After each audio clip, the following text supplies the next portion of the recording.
Eu escrevo tudo que eu vou falar, tudo que eu vou ler, e eu passo, às vezes, semanas escrevendo, semanas lendo. Mas se eu não fizer isso, eu me perco. Me perco porque eu começo a falar desse assunto e vou embora, saio viajando. E já tem um bom tempo que eu comecei a escrever essa mensagem. Eu já comentei com o Renato, comentei com o Luciano. E o que sempre estava na minha cabeça, escrevendo esta mensagem, pensando nesta mensagem, era o lar cristão. O lar cristão. Todos sabem o endereço do lar cristão, certo? Todos conhecem onde é o lar cristão. E aí eu tenho uma pergunta para vocês, uma coisa para vocês. Qual foi o endereço que veio na cabeça de vocês a respeito do lar cristão? Foi o de Cabreúva ou o de Minas? Qual foi? Se o endereço que veio na cabeça de vocês foi o do lar cristão de Cabreúva ou o lar cristão de Minas, o endereço que veio na cabeça de vocês veio errado. Não é esse o endereço, hein? Muitas pessoas acreditam que o endereço do lar cristão, ou que um lar cristão, é um lar onde haja uma Bíblia, que está aberta ou não. Pode estar aberta, pode estar guardada dentro de uma gaveta, não importa. Ou ainda, um lar cristão é aquele lar onde todos frequentam uma igreja. Desculpem, mas também não é. Não deem esse endereço como sendo o endereço do lar cristão. Não é. Está equivocado esse conceito, está equivocado. Eu vou ler algumas passagens. Se você quiser acompanhar, você pode acompanhar. Se você não quiser acompanhar, só ouvir a minha leitura, fique à vontade. Mas eu vou ler o livro de Efésios, carta aos Efésios. Efésios 5, a partir do 6, versículo 6, diz assim: Não deixem que ninguém engane vocês com conversas tolas, pois é por causa dessas coisas que o castigo de Deus cairá sobre os que não obedecem a Ele. Procurem descobrir quais são as coisas que agradam a Deus, ao Senhor. Não participem das coisas sem valor que os outros fazem, coisas que pertencem à escuridão. Pelo contrário, tragam todas essas coisas para a luz, pois é vergonhoso até falar sobre o que essas pessoas fazem em segredo. E quando qualquer coisa é trazida para a luz, então a sua verdadeira natureza é revelada. Porque o que é claramente revelado se torna luz, e é por isso que se diz: Você que está dormindo, acorde, levante-se da morte e Cristo o iluminará. Portanto, prestem atenção na sua maneira de viver. Não vivam como os ignorantes, mas como os sábios.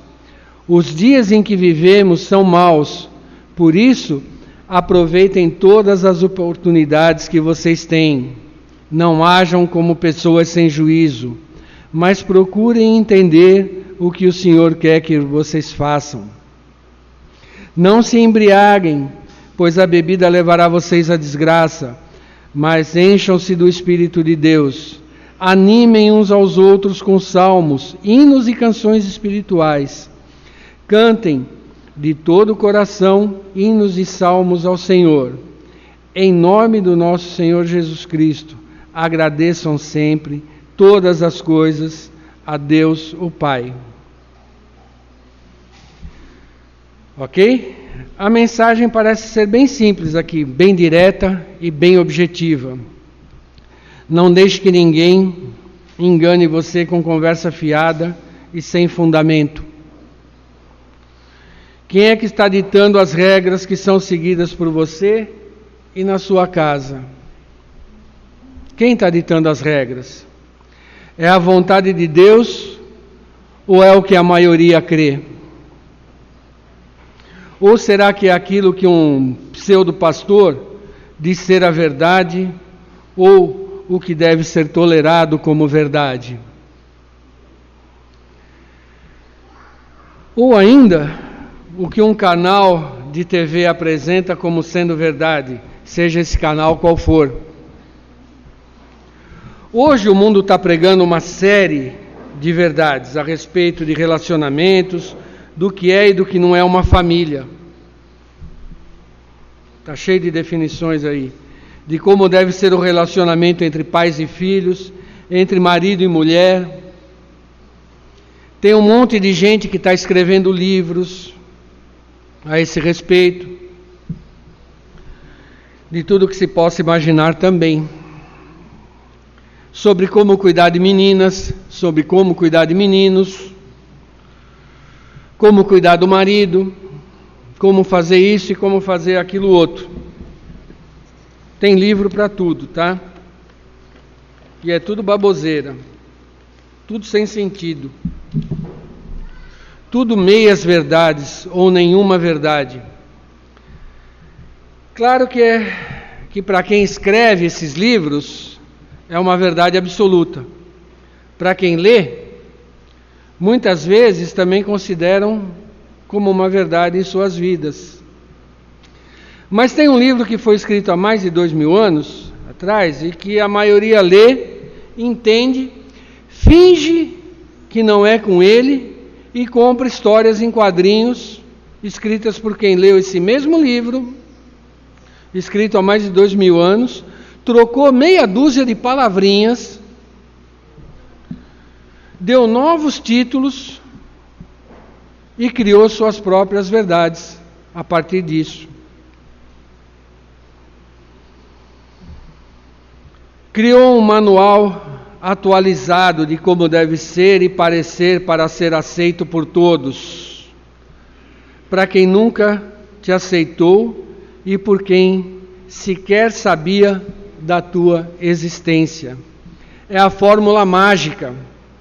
Cada escritor é o descobridor da felicidade atual, aquela que você está precisando e querendo ouvir. Cuidado. Cuidado com o que você precisa e quer ouvir, porque está cheio de gente disposta a falar. Então tome cuidado. Para ficar bem claro, para que vocês entendam, eu não sou contra quem escreve livros, nem tampouco eu sou contra livros, eu leio alguns deles, tá? Não é isso que eu estou falando. Mas vamos ler o que eles leram para escrever esses livros. O que eles leram, no que eles se basearam. O que é que gerou toda essa verdade que eles estão colocando para o mundo? Vamos no original. Nós temos o original, nós conhecemos o original. Sem meias palavras e sem o politicamente correto do mundo. Esse é outro problema seríssimo, que é o politicamente correto do mundo. Esse livro se chama Bíblia. E nesse livro tem um livro que se chama a Carta aos Efésios e que diz o seguinte, que eu já li um pedacinho dele. Mas vamos lá. Efésios 5, a partir do 21 agora.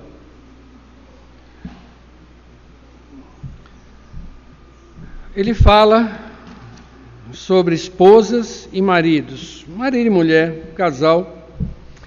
Diz assim: sejam obedientes uns aos outros pelo respeito que têm por Cristo. Esposa, obedeça ao seu marido como você obedece ao Senhor, pois o marido tem autoridade sobre a esposa, assim como Cristo tem autoridade sobre a igreja. E o próprio Cristo é o Salvador da igreja, que é o seu corpo. Portanto, assim como a igreja é obediente a Cristo, assim também a esposa deve obedecer em tudo ao seu marido. Marido, ame a sua esposa, assim como Cristo amou a igreja e deu a sua vida por ela. Ele fez isso para dedicar a igreja a Deus, lavando-a com a água e purificando-a com a sua palavra. E fez isso também para trazer para perto de si a igreja, em toda a sua beleza, pura e perfeita, sem manchas ou rugas, ou qualquer outro defeito. O homem deve amar a sua esposa, assim como ama o seu próprio corpo. O homem que ama a sua esposa, ama a si mesmo, porque ninguém odeia o seu próprio corpo. Pelo contrário, cada um alimenta e cuida do seu corpo, como Cristo faz com a igreja, pois nós somos membros do corpo de Cristo. Como dizem as Escrituras Sagradas, é por isso que o homem deixa o seu pai e a sua mãe para se unir com a sua esposa, e os dois se tornam uma só pessoa. Há uma verdade imensa revelada nessa passagem das Escrituras, e eu entendo que ela está falando a respeito de Cristo e da igreja, mas também está falando a respeito de vocês. Cada marido deve amar a sua esposa como ama a si mesmo, e cada esposa deve respeitar o seu marido. Amor e respeito.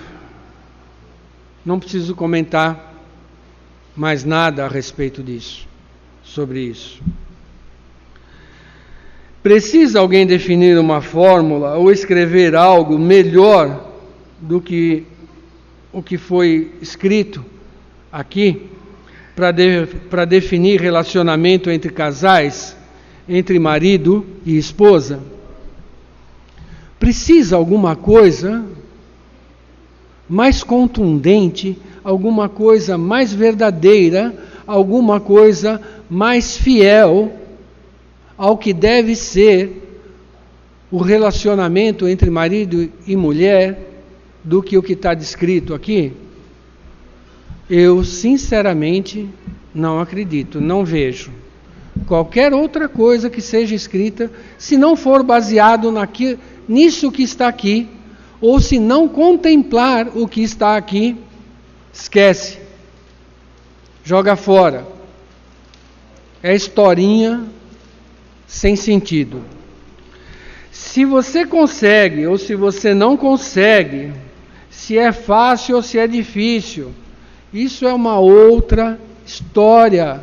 Se você consegue amar a tua esposa como você ama você mesmo, ou se você não consegue, isso é outra história, isso é um problema seu. Você precisa ler muito, você precisa estudar muito, você precisa pedir muito a Deus para que Ele te corrija.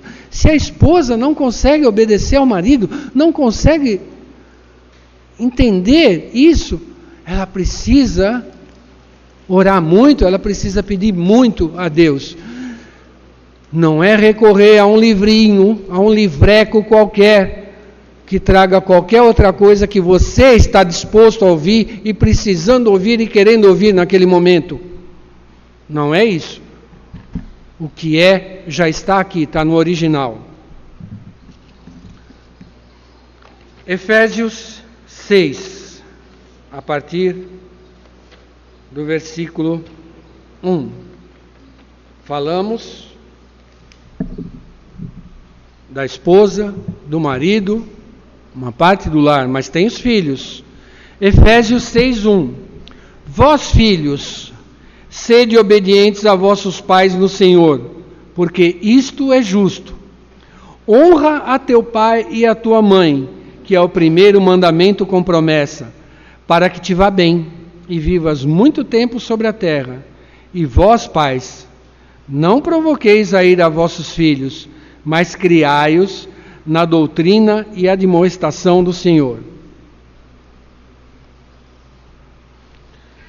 Bom, para quem é pai ou para quem é filho ou para quem é as duas coisas ao mesmo tempo, se ficou alguma dúvida, não fique com dúvida. Pode ler. Você pode ler isso a semana toda, até que essa dúvida se desfaça. Não pode ter dúvida do pai para com o filho e do filho para com o pai a respeito do que é.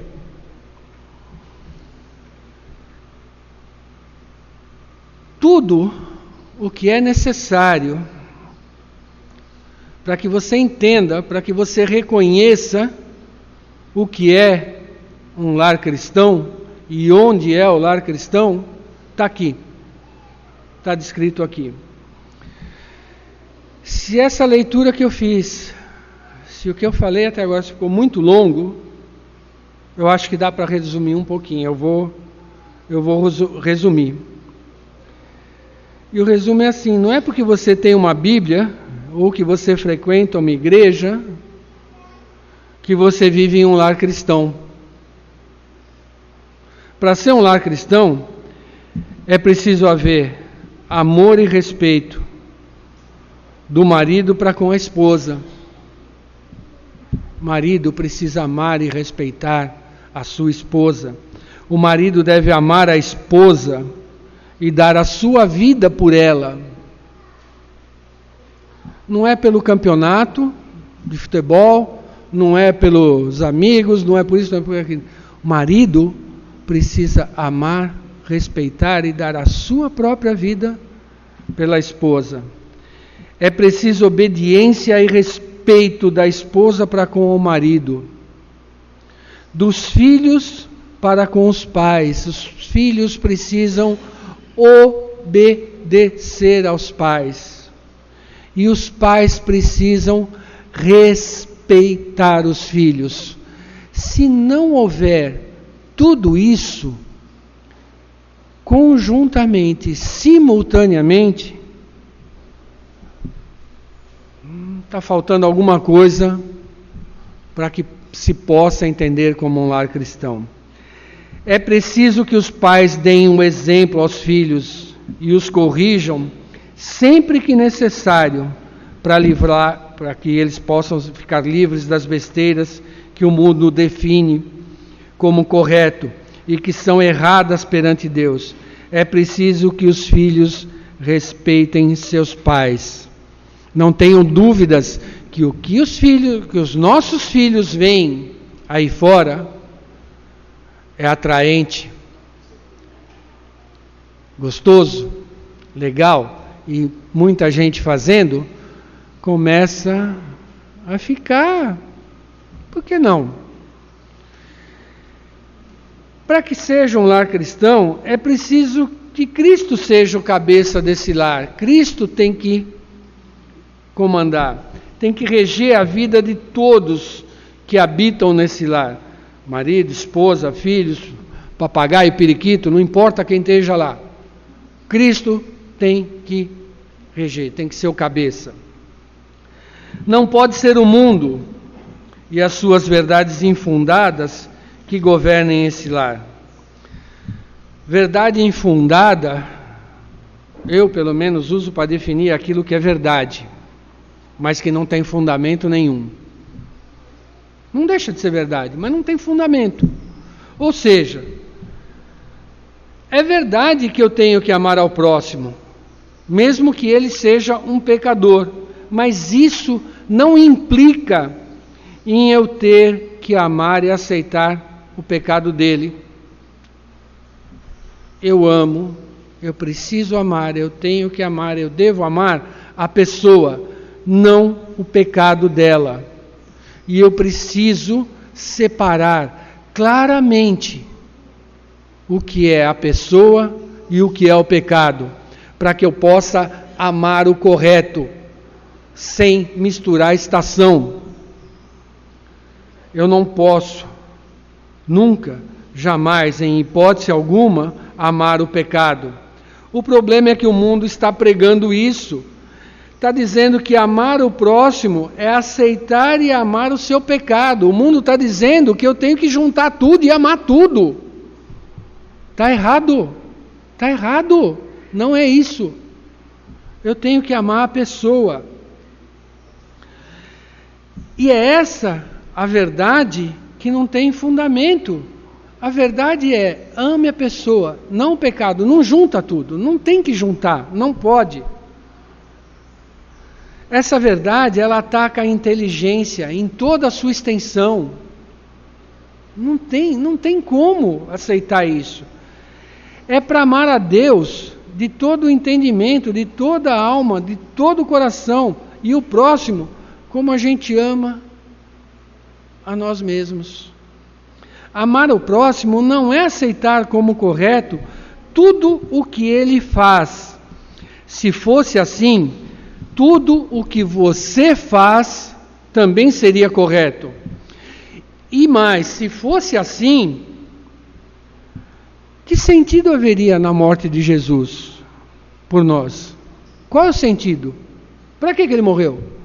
Se o que eu faço é certo, se o que você faz é certo, se o que cada um faz é certo, alguém pode me explicar por que Jesus morreu na cruz por nós, para salvar a gente? Não tem sentido. A gente não pode desistir. A gente tem que perseverar, buscar viver segundo a vontade de Deus, independente do quanto isso possa ser difícil para cada um. Todo aquele que perseverar vai ser recompensado. E esse é o resumo. Será recompensado. Amém?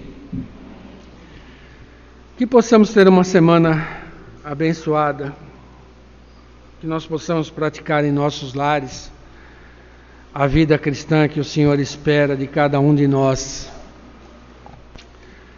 fortalecendo-nos, admoestando-nos mutuamente, diariamente, sempre com nossos corações e mentes em Deus, não no mundo. Amém? Uma boa semana a todos.